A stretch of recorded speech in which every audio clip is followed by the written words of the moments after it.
Hello everybody. So some of you may remember, I did a video back in November on an email I had received from an anonymous source, whom I titled Mr. Blank. The video was entitled, True Confessions of a Deep Web Hacker. Many of you asked if the story was real and wanted to see the full email. I still cannot speak to the authenticity of the story, but I can say that I did in fact receive that email. Here's a screenshot of the original email from Mr. Blank. Please don't bother asking for the full email.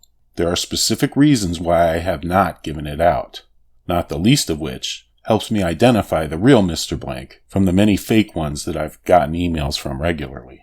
Only the real Mr. Blank would know details that were omitted from the original email. After receiving some much-needed help from Mr. Blank himself, I was able to contact him and had some dialogue with this individual. I have to tell you, the things he showed me and what he called gifts to me were amazing and terrifying at the same time. The clues to find him do exist in the first video. The only help I can offer to those of you who try to solve Mr. Blank's puzzle is to watch it with the captions on. The time has come to tell part 2 of his story. After a somewhat lengthy hiatus, Mr. Blank emerged again with the next part of his story, which you are about to hear. Now, as I said, I haven't had any contact with him in a little while. Then, I get this email out of the blue. It is unclear if this is the same person as before, although he does know the omitted parts from the original email. The writing is somewhat different, and this story reads much more like a creepypasta, but the writing itself is spectacular. That in itself may be a clue. Let me know in the comments what you guys think. What clues, if any, can you find? Do you guys think this is the same person? If not, what do you think happened to the original Mr. Blank?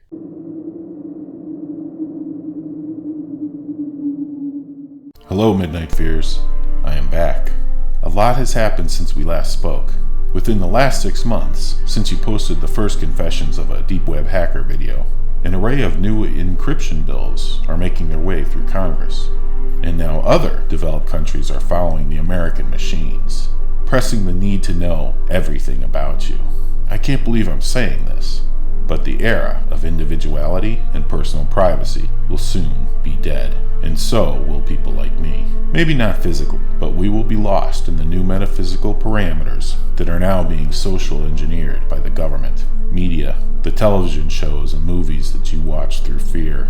Let me ask a question directly to the individual listening. How many terrorists have we stopped, or could have been stopped, because of encryption? The answer is none. The Telegram messaging services is not an end-to-end encryption. It's a man-in-the-middle encryption. This being not a true encryption, because their servers encrypt your messages, allowing the company to look at your information. Most terrorists these days that were caught have been caught through physical evidence. And believe it or not, Twitter. Attacking encryption will put all your hard-earned life at risk and out in the open, and it will not save you from terrorism. It's actually a step backwards. The war of privacy has started, and we cannot keep our heads in the sand anymore. But let me be fair to these new laws trying to be passed. They only apply to you and me, as we have seen time and time again in such scandals as the Panama Papers. These laws don't apply to the wealthy. It is legal for them to evade taxes, but not for us. Among many other laws and special privileges for the elite and the faceless, as they take more and more money out of our pockets in our children's education. We forget about the inflation and the other economic impacts. Our paychecks do not rise. Instead, our pay remains in limbo, and in some cases even decreases or is outsourced. Their greed and power has become a way of our life, to work around the few that control all. Further evidence of my last story that it does lead to the top.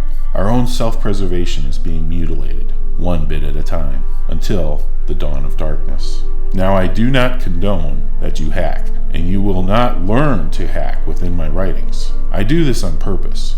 You must use your own talents, whatever they might be, to show the world that you do not stand with these laws. We need to preserve our right to privacy. Nature is also under attack. We all have experienced the changes in weather patterns and seen the direct impact on nature. California drought, anyone? There needs to be an ideological change in how these laws are written. Firstly, money should not influence the way we govern our lives. Money is important, but what's more important, money or the life experiences that define you? And at what cost? Would you die for this? I would, if you take anything away from this story, please let it be what my father once told me. Money is the common man's currency, while knowledge is the empowered man's currency. Thank you, friends, and Midnight Fears. Now here is the second part to my story. Rain filled the air that Wednesday night near the Coast Guard station in Newcastle, New Hampshire. As I thought of what my father told me, I have only one card left to play, I thought to myself. They have infected all of my devices with a virus similar to Stuxnet, the Iranian virus that shut down their nuclear project in the late 90s. I cannot link anything to my previous life, or they will find me. You might not think that would be too hard with social media accounts, but it's far more than the basic bitch. This virus looks at similarities of source codes, cross-references, geolocates, and unmasks the device. They almost got me last time when I thought I was safe. Let's go back to when it all started. Back up after my 12th move, an 8th identity change, when I thought I was safe. I found myself in a small town of Golden, British Columbia, Canada. One of the most beautiful places in the world, I thought, and great skiing. It was January. I picked up smoking cigarettes after San Francisco, and been chain smoking ever since. Since then, I have also stopped smoking the Purple Herbal. I need to be sharper if I wanted to survive. They left me alone for the most part, but always felt I had a pressing eye on me, and they toyed with me more as time went on. The more I tried to lose them with my identity changes, their toying became more and more odd and violent. If they didn't like what I was doing, I'd come home from work to see my computer in the oven and my apartment destroyed. Then I would move. I was getting close to something. I could feel it. So I changed my protocol when it came to dealing with them. I had to be secret all the time. I had set up a dummy computer that had a lousy MD5 encryption key for them to see, but it was just an elaborate bait for them. I had another computer that I did all my true work on. That one was offline for the majority of the time, just writing new unique programs and a new algorithmic encryption. I felt this time I moved, it would be different. How wrong I was. But life did get better for the time being. I had a new life, it seemed, with a girl that I came to love. She did not know my previous life, nor my secret computer, or where I kept it. To her, I was just another normal guy. The only thing left from my old life was my Vanguard, the biggest dog you could think of. Vanguard that January, early morning, started barking. Now that's odd. My driveway was 1 mile off an old dirt road, and the closest house was 10 miles away. Maybe a bear, I thought. I didn't put any more time or effort into this thought until later that day, when I started thinking about my life in general. It dawned on me. The date was the anniversary of Impulse's disappearance, and that awful night in San Francisco. I knew I was a threat to them, but how much of a threat? And the fact that my dummy computer had a bot writing generic source code while I chopped wood down the street for a worthless $12 an hour, I thought maybe they suspected something. I would look into this further tonight, before my girl got home from work. I left to split wood at work. I pulled in the driveway later that night, little after dusk, which was around 6:30ish, mountain time in the winter. All the lights were off. I normally didn't leave the lights off, but on occasion, when my mind was too busy, I'd forget. I walked up to the steps, and my Vanguard didn't come to greet me, which was odd, I know. I left her out. When I got to the sliding door, I heard a crunch. I could tell I was stepping on glass from the sound. My overhead light was broken, smashed. It seemed I could see the outline. Panic set in. Instinct. I ran down to my car, grabbed a flashlight and a knife. I knew I had to get to my gun in the house, but that meant continuing into the dark, and now unfamiliar house. I slowly walked around the back of the house to a sliding door, and then I slowly opened it. I tried to turn on the light before stepping in, but it seemed there was no power to the old backwoods house. I stepped inside. I could hear a sound coming from my kitchen. I avoided it for the time being, as I went to the basement, where I had a hidden door leading to a back room. This is where I kept all of my secret things, and where my gun was. The lock seemed to have been tampered with, but it was not broken. At this point, I knew someone had been here. Maybe I just missed them. I stepped inside my secret sanctuary. Everything was where it belonged. I grabbed the gun, a .45 caliber HK tactical pistol with a threaded barrel and a suppressor. I scored that during the height of the Silk Road, which seemed like centuries ago now. I locked up the sanctuary again. I was now on my way to deal with that sound. I was terrified. I came to the kitchen where the sound was coming from. There was a light on the counter. It was a phone. I stared at it as it kept ringing and ringing. I finally picked it up. I heard the man's laughter as I picked up the call, and I felt sick to my stomach instantly. He said, "A dog's leash will only go as far as the operators will allow." And then that laughter. The laughter was familiar. I know this voice. It took me a couple of seconds, then I realized the man from Florida was calling me. I was throwing up in the sink by now, and sickness went further than in my stomach.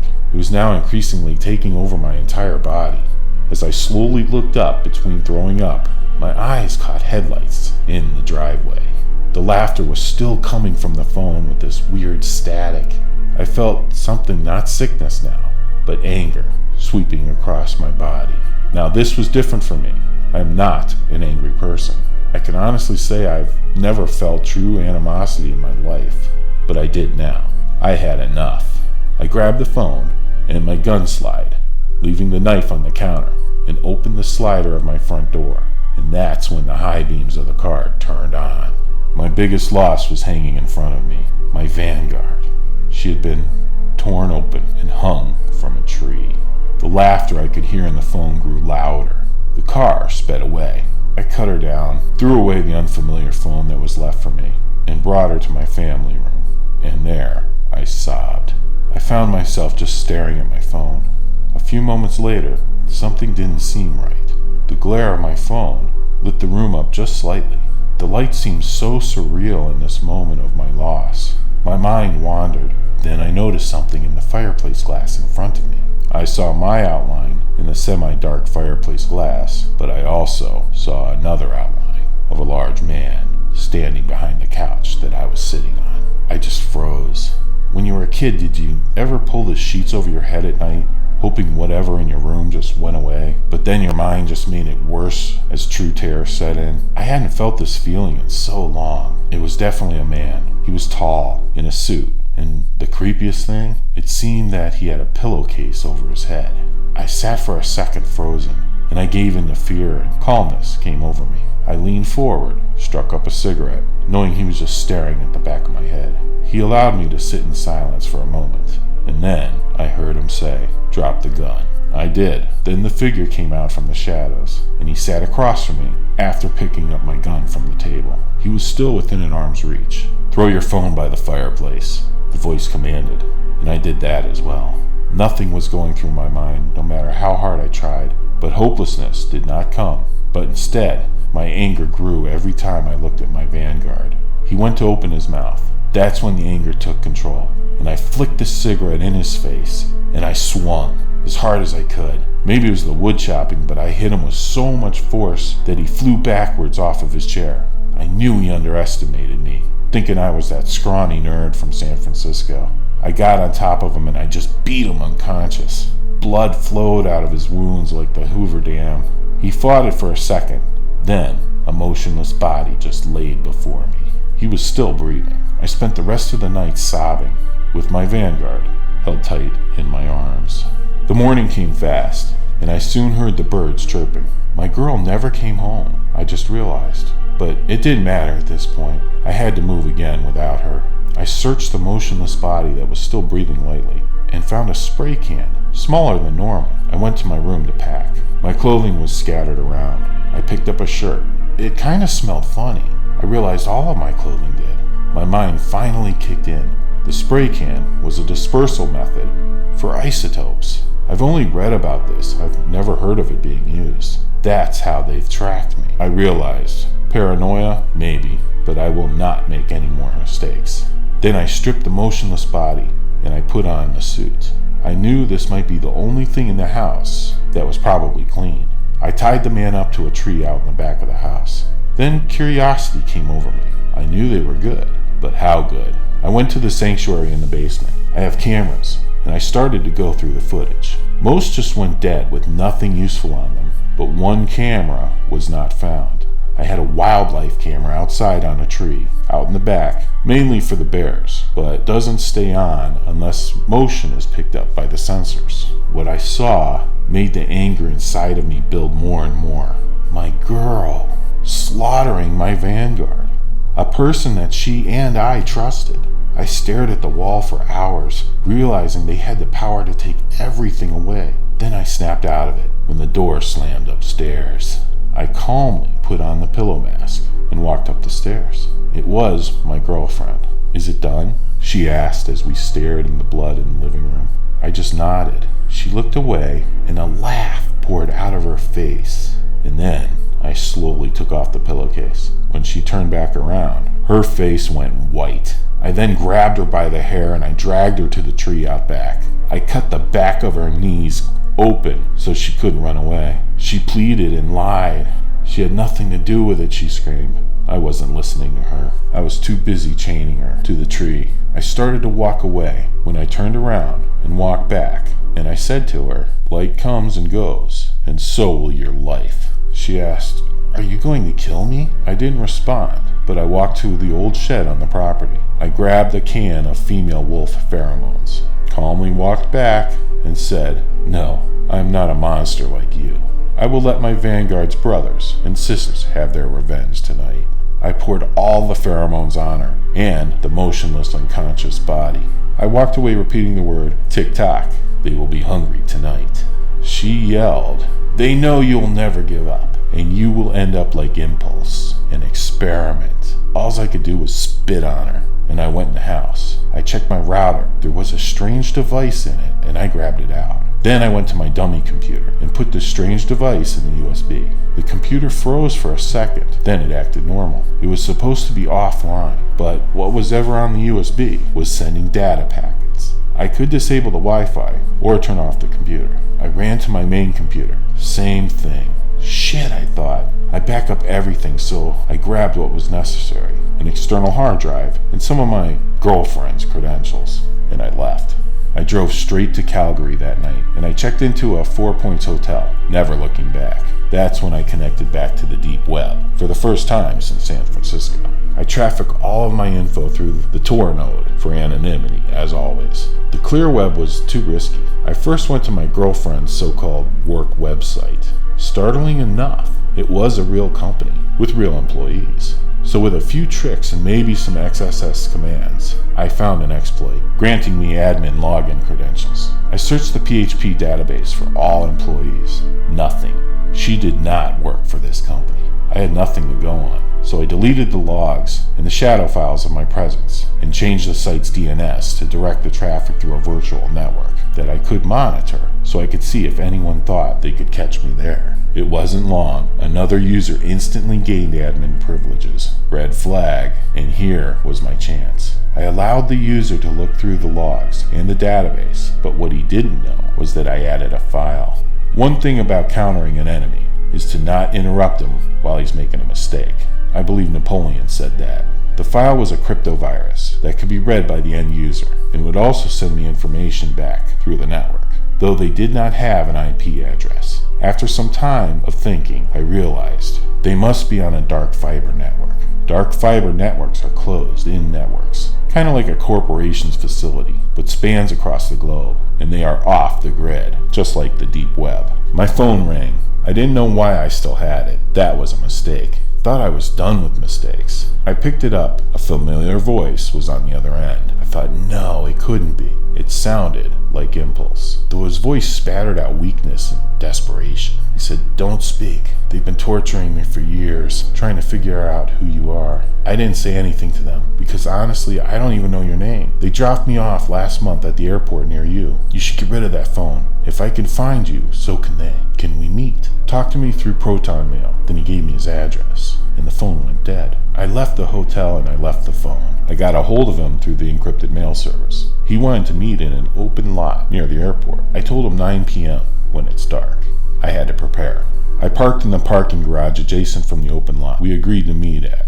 I got there early. I had given a homeless man $20 and a phone to go put near the light in the open lot. There was nothing around besides some rubble and a lonely streetlight where the phone was placed. Around 8:55 p.m., a figure stumbled out of the darkness and stood under the light. That's when I called the phone that was placed by the homeless man. He picked it up. I asked him to take a selfie and send it to me. He did, without disclosing too much about myself. I studied cryptology and photogrammetry in college. I with ease can look at any photo and tell you distances, characteristics, fakes, and if there are hidden messages in the photo with just a few programs. He sent me the selfie. It seemed to be legit, but I wasn't ready to call back. I knew they were near. Studying the face of an old friend. His face was worn like leather.